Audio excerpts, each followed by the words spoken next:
Hey, what's up, guys? It's Rawal here, back to give you my take on the very long-awaited sequel, Neighbors 2: Sorority Rising.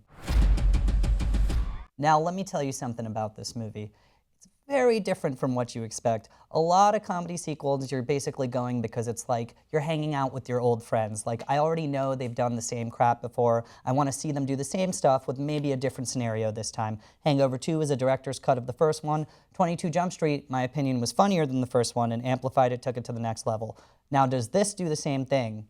Kind of, sort of, not really, but it's a nice surprise. The first Neighbors, why I loved it is because there was just an absence of great, just raunchy, like simple R-rated comedies. We've lost the times that we had a good American Pie or Road Trip or even Porky's for the people that are 30 and older. But the fact that the first one really just, I don't know, really encapsulated this kind of fraternity experience from a fantasy perspective, but then really kind of had a lot of realities quirk into it is what made me just fall in love with it. I've seen it so many times. I think it is hilarious. I know a lot of people disagree, but in your heart, find a place in your heart to watch it again. But now Neighbors 2 kind of spins it on the backbone in that you think it's going to be the same format recycled. Marketing did a really good job of that, good and bad, as in, oh, this is the same thing over and over again.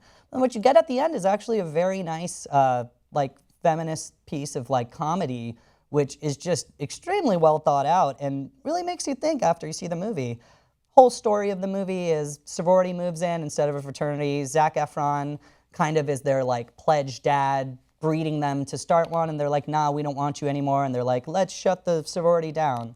That's what you think it is, but the sororities actually can't party, and you find out it's a national law that sororities aren't able to party.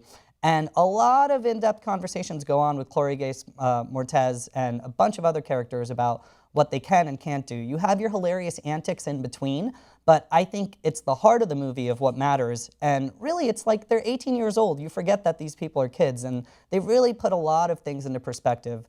There's less knee slapper moments this time around, especially with like slapstick things like the airbag thing. They bring it back one time in this movie, but I think it's more so, it's like a single serving movie, but still definitely a thumbs up for me. It's gonna set a route for mainstream comedies now to talk about the topics that it really did. And Lena Dunham was actually a script consultant for the movie.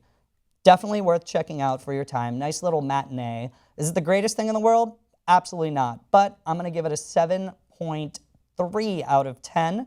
So definitely still go check it out. Neighbors 1 is available at all of your red boxes. It should be on HBO Go. And I'm Rawal, and that's my take. Also, if you didn't like the movie, you thought it was a piece of crap, you don't like the shirt, or you don't like how I say it, let me know in the comments below.